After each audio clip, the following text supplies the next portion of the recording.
Welcome to the book of Shmuel, chapter 24, the last chapter in the book, and the chapter that counts most.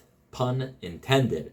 Why? Because this is the chapter in which David, as king, commits the great sin of counting the Jewish people. We know already from the book of Exodus, the book of Shmot, that you're not allowed to count the Jewish people. That's why Moses is instructed to count Bnai Yisrael using the half a shekel coin, and David violates that prohibition. He counts Bnai Yisrael in a way that is forbidden, and punishment does indeed arrive. So it says that Hashem wants to punish Bnai Yisrael, and he gives David the bad idea of counting Bnai Yisrael and the people of Yehuda. He tells Yoav, his chief of his army, he says, go from Dan to Beersheba and count the people. But Yoav knows already, because he read the Chumash, the book of Shmot, that you're not allowed to count the Jewish people. So he says, may God give the Jewish people many more numbers. You can see how many people there are. Why would you do that? Yoav tries to dissuade David from counting Bnai Yisrael. But David is relentless. He does not pull back from it. And he says, please, he sends all of his heroes to go count Bnai Yisrael. And so they cross the Jordan, they come to Gilad, they go all the way north, then all the way south, all the way to Beersheba. After 9 months of counting, 9 months and 20 days, they arrive in Jerusalem. And they come to him with the final number. The final number of Bnai Yisrael is 800,000 people who are able to fight in a war, meaning 800,000 men who can hold a sword.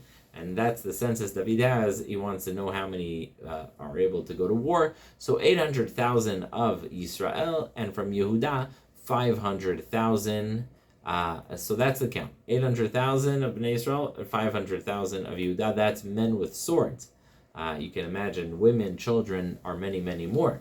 And suddenly David is struck by a wave of remorse. He's regretful, and he's like, oh man, I shouldn't have done that.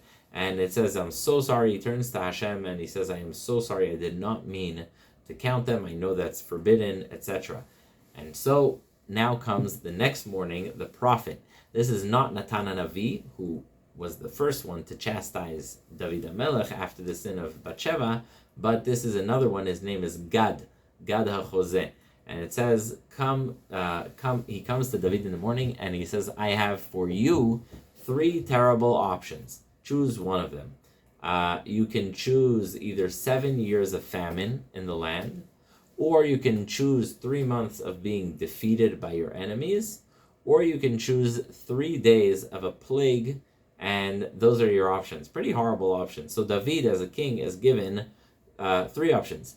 7 years of famine, 3 months of being defeated by his enemies, or 3 days of a plague. So David famously said, Vayomer David el Gad, Niplana beyad Hashem ki rabim rachamav. Let's fall in the hands of God, who has a lot of mercy, ubeyad adam alepola, and I will not fall in the hands of a human being.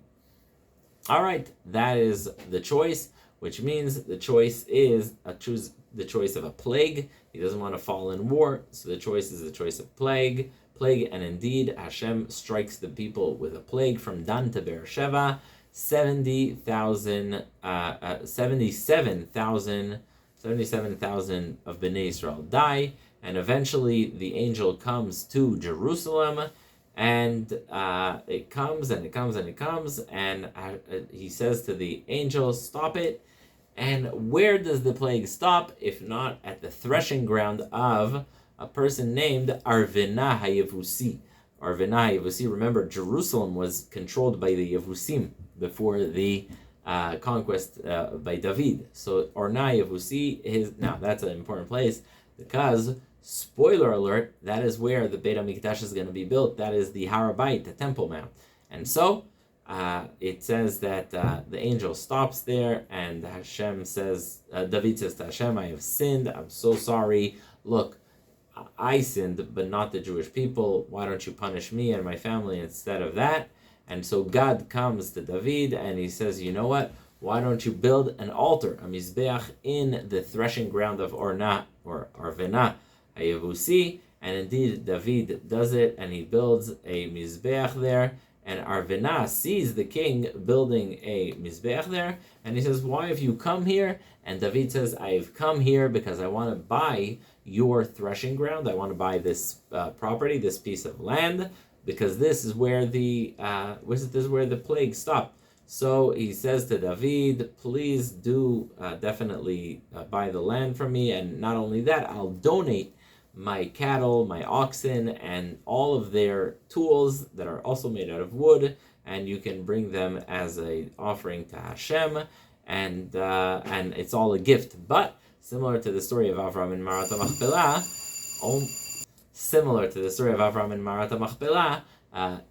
David refuses to take it for free. He says, "No, I'm gonna buy it. I want to buy it for full price," and he buys it for 50 shekels. David builds a mizbeach there, and he builds korbanot. The plague stops, and that's it. That's the entire chapter of Perek Chavdaled. That is the end of the book of Shmuel Bet, and in fact the entire book of Shmuel. We had David committing the sin